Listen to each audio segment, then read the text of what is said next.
প্রতি বিপ্লব প্রতিরোধ করার জন্য মাও সেতুং চীনে যে প্রক্রিয়া গ্রহণ করেছিল রেড গার্ড, আয়াতুল্লাহ খোমেনি যেটা রেভলিউশনারি গার্ড করেছিলেন আপনার ইরানে, ফিডেল ক্যাস্ট্রো যেটা কিউবাতে করেছিলেন, আমেরিকার নাকের ডগায় বসে ফিডেল ক্যাস্ট্রো পা নাচিয়ে নাচিয়ে দেশটা চালিয়ে যাচ্ছে।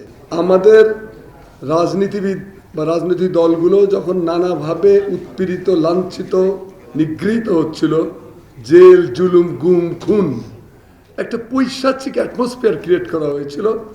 সেই সময় প্রতিরোধ করার জন্য যেভাবে এই স্বৈরাচারী ফ্যাসিস্ট নরঘাতক হাসিনা সরকারকে মোকাবেলা করা দরকার ছিল, সেক্ষেত্রে আমাদের রাজনৈতিক দলগুলো কিন্তু ওই রকম ক্ষেত্র তৈরি করেছে, কিন্তু পারঙ্গমতা দেখায় নাই।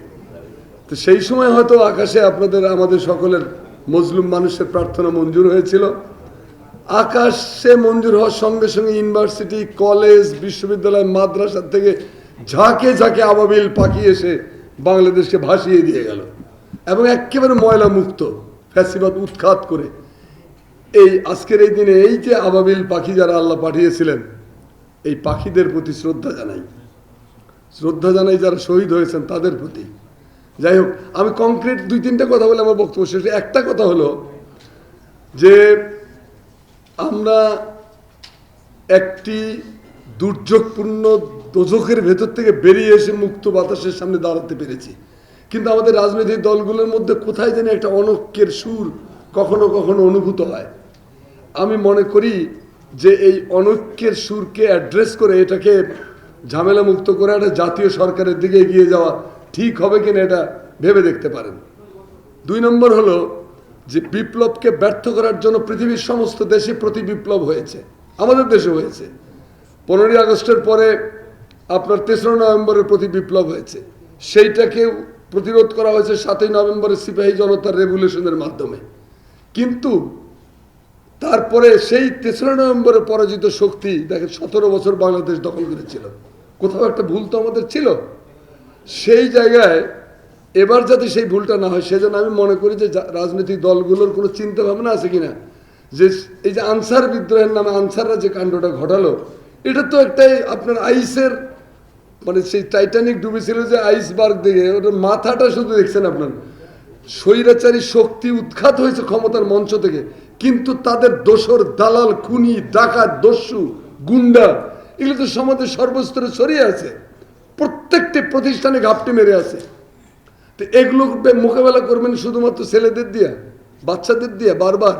আমার মনে হয় যে এই ব্যাপারে সুস্পষ্ট চিন্তা ভাবনা থাকা উচিত।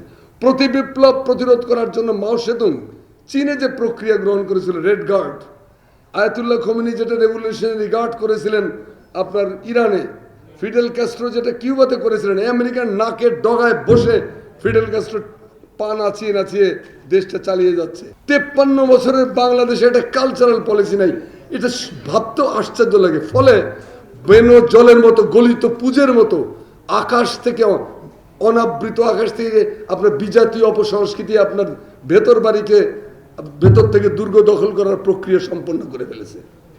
আপনার কাজের মেয়েরা হিন্দিতে কথা বলে, আমরা কি উর্দু খেয়ে দিয়েছিলাম হিন্দি শেখার জন্য? এটা তো তা ছিল না। কাজে এই ব্যাপারে আপনাদের চিন্তা ভাবনা কি আমরা জানতে চাই। এটা আমার বিনয়ের সঙ্গে একটা দরখাস্ত। আরেকটা দরখাস্ত, সেটা হলো যে শিক্ষানীতির ক্ষেত্রে একই ঘটনা।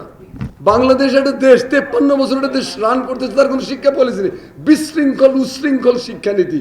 এইখানে মেইন স্ট্রিম বলে একটা শিক্ষা, ওখানে মাদ্রাসা কেন্দ্রিক একটা শিক্ষা, ওখানে কিন্ডারগার্টেন কেন্দ্রিক একটা শিক্ষা। এই সমস্ত হুলস্থুল মাখানো শিক্ষানীতিকে একটা ডিসিপ্লিনে আনা সময়ের দাবি, তাতে হীনমন্যতা দূর হবে। আমি যে একটা মুই কি হনুরে ভাব নিয়ে আমি ইংরেজি মিডিয়ামেতে পড়েছি, মুই কি হনুরে, এই মূর্খগুলোকে দেশের ভেতরে এনে সমস্ত শিক্ষাকে একটা মাখামাখি করে জেনারেল এডুকেশনকে মোরাল এডুকেশন দিতে হবে, মোরাল এডুকেশনকে সায়েন্স বিজ্ঞান শেখাতে হবে। এই প্রক্রিয়ায় আপনারা যাবেন কিনা? যদি যান তাহলে আমার মনে হয় বিপ্লব সার্থক হবে। আরো অনেক কথা ছিল, আজকে মনে হয় এইটুকুই থাক। আল্লাহ আপনাদের সকলের সহায় হন।